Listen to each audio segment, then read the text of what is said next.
আজ মেয়ের এক্সাম ছিল সেকেন্ড শিফটে, তাই সকালে হেভি কিছু ব্রেকফাস্টে দিইনি। মেয়েকে বললাম স্ন্যাক্স যেমন দিই তেমনই হালকা কিছু বানিয়ে দেব।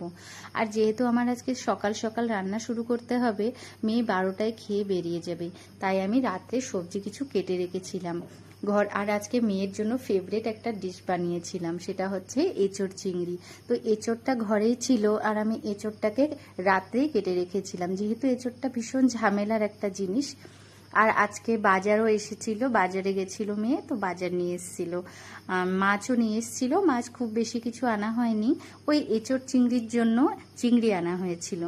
আর এদিকে পুঁটি মাছও আনা হয়েছিল। পুঁটি মাছটাও খেতে বেশ ভালো লাগে, আমরা খুব বেশি খাই না, কিছুদিন পরে পরে খাই।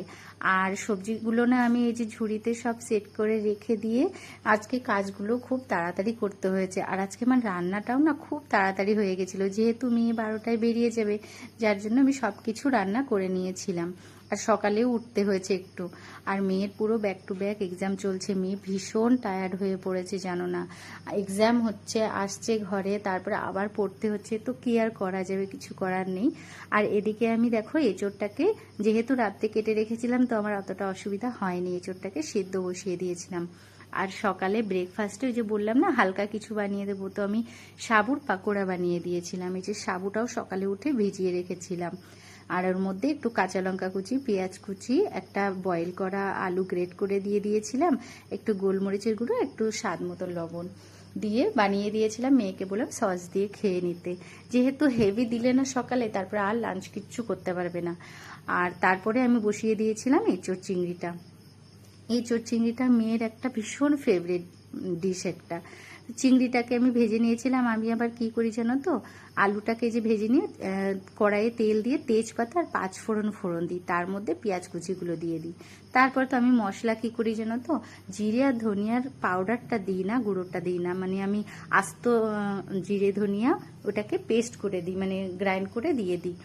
দেখবে আগের দিনে আমাদের মায়েরা রান্না করতেন, তখন তো আর গুঁড়োটা ইউজ করতেন না, তারা এগুলো বেটেই দিতেন, আর সেজন্য স্বাদটাও খুব ভালো হতো। তো ওদিকে আমার রান্না তাড়াতাড়ি করে আমি কমপ্লিট করে নিয়েছিলাম, ডালও করেছিলাম আর ভাজাও করেছিলাম, কাঁকরোল পটল এসব ভাজা করেছিলাম, আর করলার আলুও ভাজা করেছিলাম।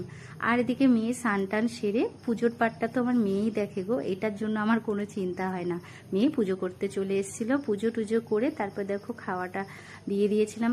ওই টাইমে তো আর লাঞ্চ খুব বেশি ভালো করে করতে পারে না, কিন্তু যেহেতু ওর ফেভারিট ডিশ ছিল তাই খেয়েছে দুটো। খেয়ে দিয়ে এই যে বেরিয়ে গেল, দেখো আমি উপর থেকেই বাই করে দিচ্ছি। তারপরে আমার পুঁটি মাছটা ছিল ভাজা করা বাকি, পুঁটি মাছটাকে মেয়ে বেরিয়ে যাওয়ার পরে এসে ভেজে নিয়েছিলাম। এই যে ভাজা টাজা করে নিয়ে রেখে, পুঁটি মাছটাও বেশ ফ্রেশ ছিল, ভালো ছিল। আর মেয়ের আজকে এক্সাম হলো, আবার কালকে সানডে, কালকে একটু ব্রেক আছে, মেয়েকে একটু আরাম পাবে ও। আর তারপরে আমি যে কিছু জিনিস ছিল, ডেটস আর কিছু জিনিস ছিল, ওগুলোকে কন্টেনারে ভরে রাখলাম, যেহেতু তোমরা জানোই একবারে হয় না। তাহলে আজকের জন্য এটুকু, আজকে আসি, তোমরা সবাই খুব ভালো থেকো, টেক কেয়ার, বাই।